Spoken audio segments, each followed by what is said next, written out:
Assalamualaikum. Apa kabar? Lainnya mana ini? Pagi Pak Dokter. Pagi. Masuk Pak Dokter. Siap. Sambil nunggu mahasiswa.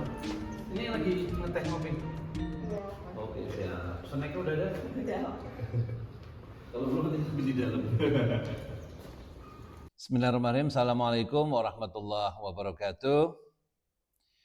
Dalam kesempatan ini, saya Dr. Najib Ali Kismar, SHM Hum, selaku pengampu mata kuliah alternatif penyelesaian sengketa bisnis di semester ini. Mata kuliah alternatif penyelesaian sengketa bisnis ini, saudara sekalian, dengan bobot 2 SKS yang nanti akan disampaikan dalam 14 kali pertemuan dan 2 kali ujian, yaitu tengah semester dan akhir semester. Di dalam perkuliahan alternatif penyelesaian sengketa bisnis ini perlu disampaikan beberapa hal. Pertama terkait dengan CPL, capaian pembelajaran, kemudian CPMK dan sub CPMK-nya. Tetapi karena hal ini terkait dengan penyelesaian sengketa bisnis yang variasinya sangat banyak, saya hanya membatasin pada CPL dan CPMK-nya yang fokus pada negosiasi, mediasi, dan arbitrase. Jadi tidak terlalu mengembang kemana-mana. Pertama yaitu untuk menunjukkan sikap profesional dan bertanggung jawab dalam menangani sengketa bisnis. Yang kedua, penguasaan secara teoritis dan praktis tentang mekanisme alternatif penyelesaian sengketa, baik itu dalam sistem hukum Indonesia maupun internasional. Kemudian ketiga, mampu menganalisis jenis sengketa dan memilih alternatif penyelesaian sengketa yang seperti apa. Dan keempat, terkait dengan CPL-nya, mampu merancang dan melaksanakan proses mediasi, arbitrase maupun negosiasi sesuai dengan peraturan perundang-undangan, dan itu memberikan sesuatu nilai lebih bagi kita.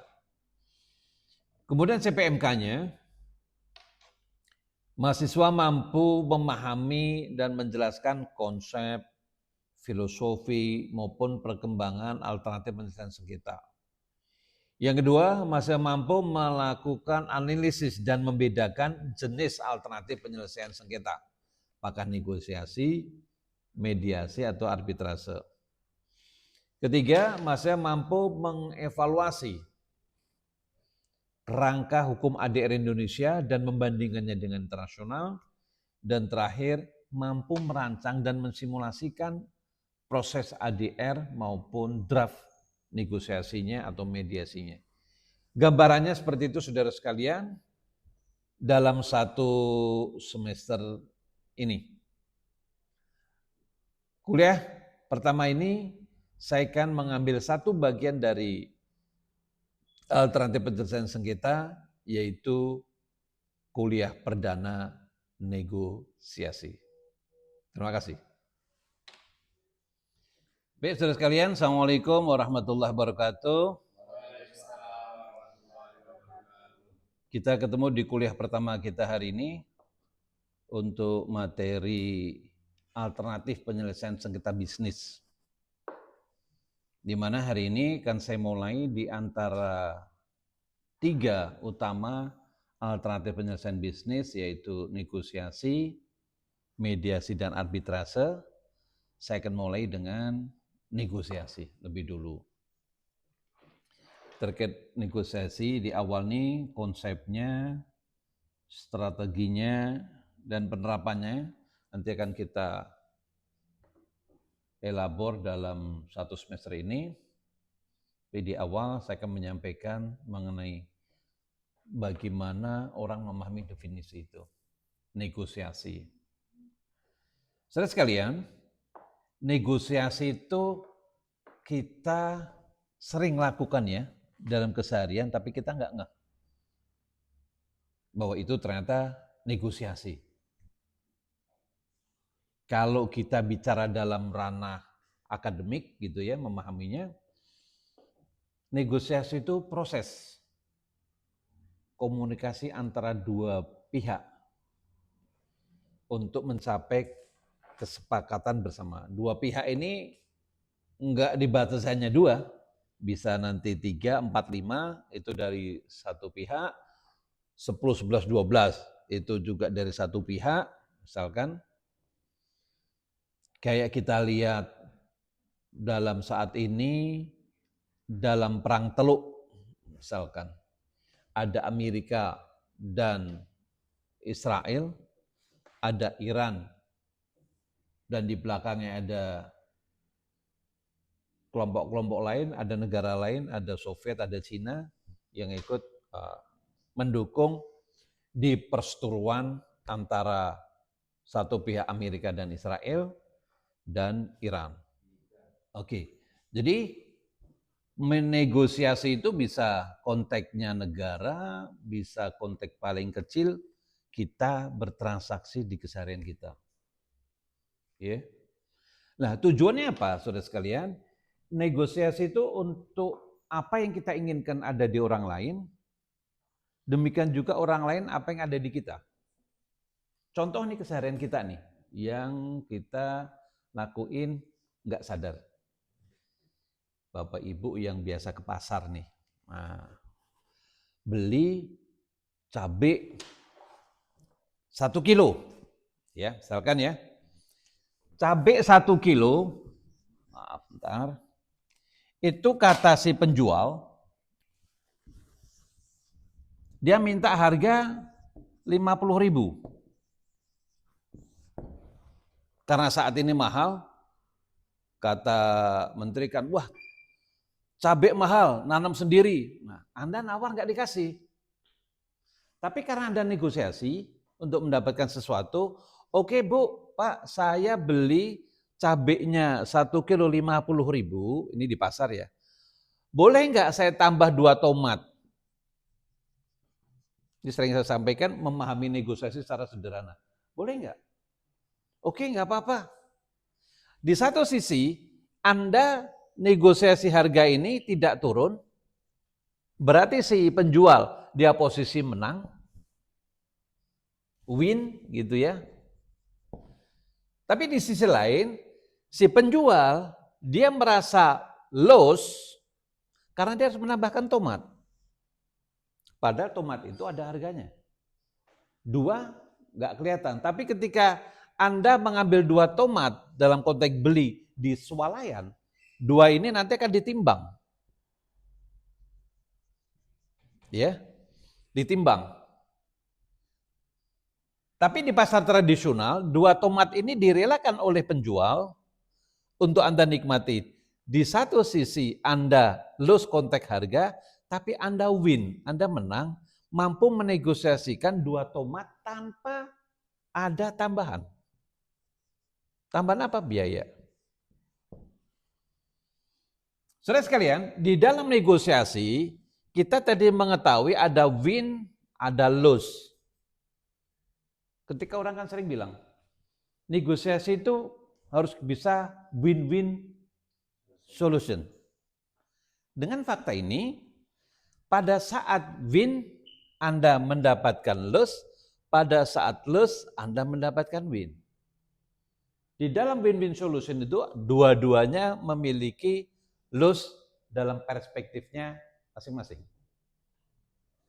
Ini contoh ketika kita menawar 1 kilo cabai itu, harganya tidak turun, tapi Anda mampu mengkomunikasikan dengan pihak penjual, tambahin tomat dong. Oke, nggak apa-apa aku kasih. Padahal 2 tomat ini kalau kita beli di swalayan ditimbang. Oh, ini sekian rupiah. Ini contoh seperti ini. Ada contoh lain misalkan Anda nyegat, saya beberapa kali mempraktekkan, saya tidak pakai aplikasi, nyegat online di jalan. Mas, antarkan ke kampus. Ada aplikasi? Nggak punya. Oke. Saya dengan si ojek online tadi bersepakat. Berkomunikasi, saya tanpa aplikasi, mau nggak nganterin? Oke, sepakat. Yang disepakatin apa? Yang bersangkutan dengan moda, taruhlah ini motornya gitu ya. Anggap aja ini motor, saya berboncengan di sini dengan yang bersangkutan gini. Dengan menggunakan motornya dia, tujuan saya ke kampus, aplikasinya di-off-kan, offline, saya tetap bayar. Bayarnya apa? Online-nya yang dia off-kan, saya tambahin plus entah Rp1.000, entah Rp2.000. Nah, atau bahasa Pak Ratman adalah tip. Gua tambahin tip ya. Kenapa tambahin tip? Karena saya tidak perlu nunggu dapat online, tapi bisa nyegat di tengah jalan. Kemana? Ke kampus yang saya tuju dengan moda transportasinya dia setuju mematikan online-nya, mengantarkan saya dan saya bayar sesuai aplikasinya dia, saya tambahin. Biar saya lanjutkan. Ini tadi contoh kita dalam keseharian ya. Dalam konteks luas, kita bisa saudara sekalian di dalam bisnis ya. Di dalam bisnis itu kita bisa melakukan pertukaran materi antara kita dengan pihak lawan bisnis kita. Apa itu? Kita memahami draft perjanjian yang dibuat oleh lawan kita. Nah, apa yang perlu kita lakukan? Kita perlu mempelajari secara clear picture, secara jeli, secara terang, wordingnya, kata-kata yang ada di dalam draft itu. Apa pentingnya? Karena kalau dalam istilah orang barat, devil in detail. Devil in detail itu istilahnya begini, setan itu sembunyi di ketebalan dokumen. Asia itu dokumennya tipis, lampirannya tebal. Amerika dokumen itu memang tebal. Jadi ketika ada masalah, mereka selalu dengan enteng, please check our agreement. Cek di perjanjian. Artikel number 100, contohnya misalkan pasal 100 itu menjelaskan sedemikian rupa apa yang sudah kita sepakatin. Mereka nggak ambil pusing. Jadi begitu ada masalah, selalu bukanya perjanjian. Beda dengan kita. Orang Asia itu ada teposelironya lah. Oh iya nggak apa-apa kalau gitu nanti kita coba bahas lagi kapan kita ketemunya dan lain-lain. Itu sah-sah aja. Tapi negosiasi itu saudara sekalian, itu head to head berhadapannya. Si A berhadapannya dengan B. Manakala ada pihak ketiga yang diminta untuk masuk di dalam problemnya A dan B, ya, ada dua penyebutan keberadaan C ini. Yang pertama, dia bisa disebut sebagai mediator, dalam forum yang disebut dengan mediasi, atau ini disebut sebagai arbiter. Dalam konteksnya arbitrase.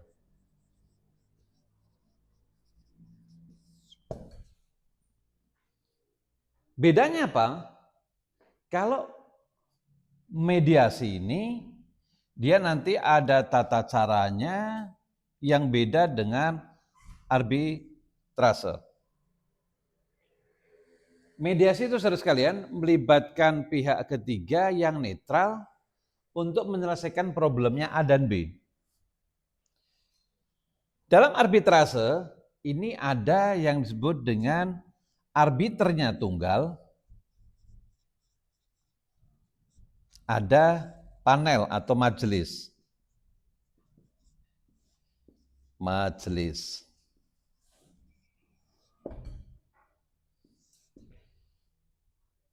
Bedanya apa? Bedanya kalau mediasi ini kita bersepakat menunjuk sisi, dia arbitrase juga sama ketika dia tunggal. Si A dan si B sepakat menunjuk Pak Ratman tadi sebagai arbiter yang menangahin di kedua belah pihak. Mediasi juga sama, orang yang disebut dengan mediator, dia tujuannya menengahi kedua belah pihak. Yang membedakan saudara sekalian di antara mediator dan arbiter ini, kalau dalam konteks arbitrase, orang bisa menyelesaikan persoalan dia dengan arbitrase, harus ada perjanjian tertulisnya. Ini harus tertulis.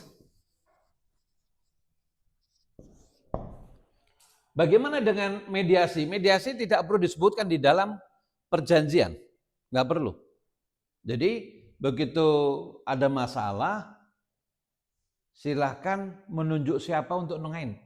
Daripada kita emosi, udahlah panggil Pak Rektor untuk nengahin kita. Pak Rektor menjadi mediator untuk kepentingan memediasi, menyelesaikan kasus Anda berdua. Tetapi ketika Pak Rektor itu diminta menyelesaikan dalam perspektif arbitrase,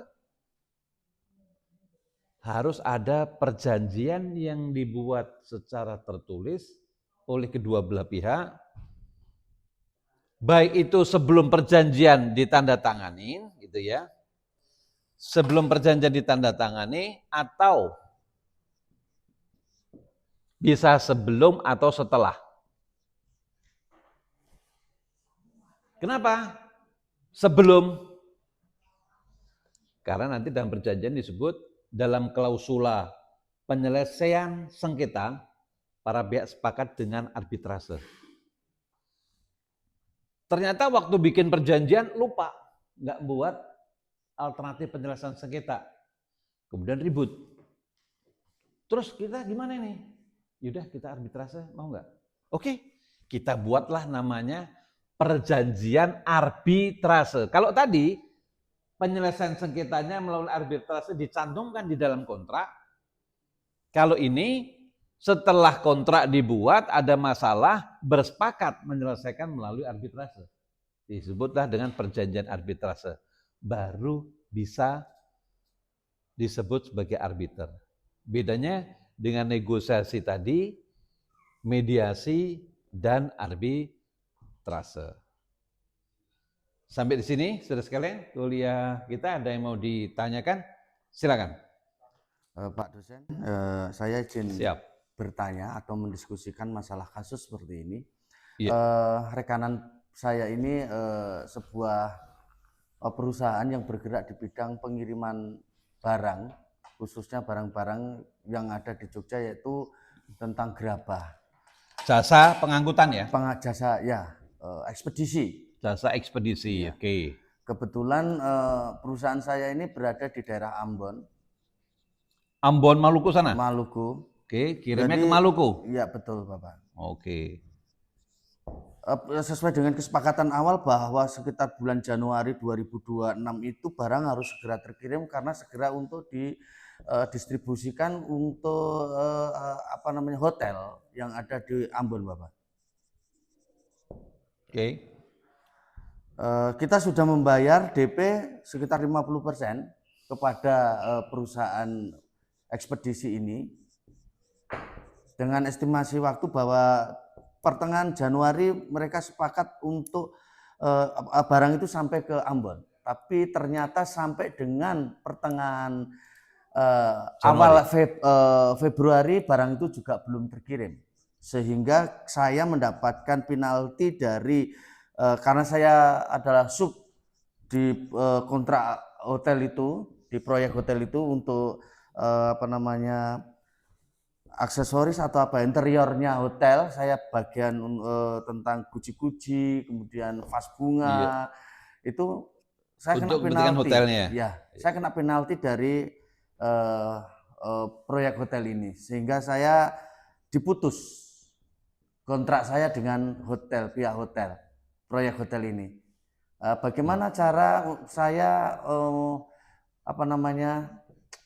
tidak rugi betul dengan rekanan saya yang ada di Jogja ini, karena saya sudah DP 50%, tapi juga saya tidak bisa melanjutkan proyek suplai keramik ke hotel di Ambon itu, karena saya sudah dirugikan dari vendor dari rekanan saya yang di Jogja ini, karena saya fund prestasi, barang saya tidak masuk di hotel. Demikian Bapak, makasih. Siap, menarik ini. Ada lagi pertanyaan? Tanya, Ya. dalam sengketa internal pemegang saham dalam suatu perusahaan itu kan Oh, ada sengketa internal pemegang saham ya. pemegang saham itu ada, kita tahu ada doktrin business judgment rule, sering digunakan direksi sebagai istilahnya benteng lah pertahanan atas kerugian perusahaan. Nah, pertanyaan saya, bagaimana kita melihat batasan konkret antara risiko bisnis yang wajar dengan kelalaian berat yang dapat memicu pertanggungjawaban pribadi direksi? Oke, baik, saya jawab yang pertama dari pertanyaan Pak Ratman tadi. Ada perjanjian dengan jasa ekspedisi, pengiriman gerabah dari Kasongan, Bantul, ditujukan ke Maluku, proyek hotel, di mana tempatnya jenengan itu, tempat Anda sebagai subkonnya. Yang disepakatin bahwa Januari 2026 pesanan ini harus sudah sampai di Maluku. Ya kan, di port destinasi tujuan pengirimannya. Tapi sampai awal Februari itu nggak sampai, bahkan Anda sudah DP 50%. Gitu kan? Karena hotel ini segera mau opening, barang-barang ini nggak jadi, Anda dipenalti dan dianggap bukan prestasi. Anda sudah bayar 50%, di sini kontraknya diakhirin, early termination. Problemnya kemudian gue gimana biar nggak rugi banget gitu ya. Saudara sekalian, ini ada dua hal yang terpisah. Pertama, kaitan dengan perusahaan Anda dengan biro ekspedisinya ini. Kemudian yang kedua, Anda sebagai subkon dengan pihak hotel. Karena Anda sudah bayar DP 50%, ya, maka Anda bisa layangkan somasi. Baik ekspedisi, gua kan udah bayar 50%. Dan kita deal, kita sepakat di Januari, 1st of January ini, di awal Januari, barang kan sudah harus gua terima. Karena mau dipakai di hotel. Ternyata Anda delay of delivery. Anda gagal nyerahin, Anda telat mengirimnya. Anda bisa layangkan somasi terkait apa? Pertama, 50% yang sudah dibayar Anda bisa klaim. Yang kedua, Anda determine di sini, ini kan kerugian Anda. Kerugian ini bisa Anda bebankan, dalam somasi ini Anda cantumkan. Supaya apa? Setidak-tidaknya Anda tidak mengalami full loss atau total loss. Masih ada bisa Anda dapatkan dengan cara somasi. Nah, somasinya bagaimana? Di somasi nanti Anda tawarkan. Nah, untuk apa? Anda mau negosiasi atau nanti Anda menggunakan pihak ketiga, orang dekatnya atau ordalnya gitu ya. Ordalnya si jasa ekspedisi ini untuk meminimalisir risiko dari perusahaan jenengan. Gitu.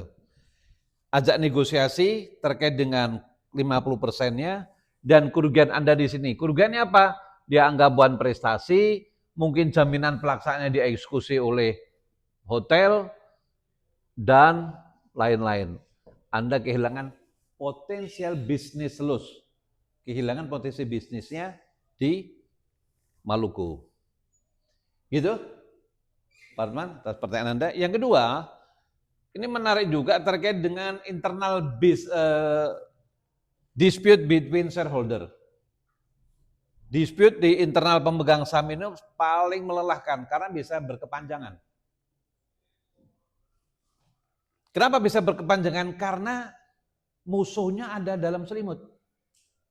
Berhadapan dengan para pendiri sendiri. Problemnya sudah sekalian,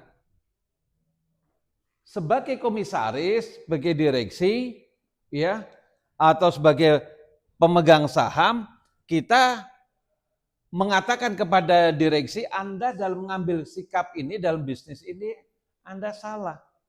Pada sisi yang lain, direktur mengatakan, ini udah benar. Yang disebut dengan business judgment rule ini. Saya telah memutuskan, dan sikap direksi ini, itu sudah disetujui dalam rapat umum pemegang saham. Kalau pemegang saham sudah setuju atas usulan direksi, kemudian di belakang hari disoal oleh pemegang saham yang lain, loh, kan gua sudah setuju. Anda sudah setuju. Kenapa sekarang dipersoalkan? Baru mungkin muncul, apakah waktu itu Anda memaksa RUPS, memaksa para pemegang saham untuk menyetujuin? Mungkin karena Anda jenderal. Takut, ya udahlah, ikut.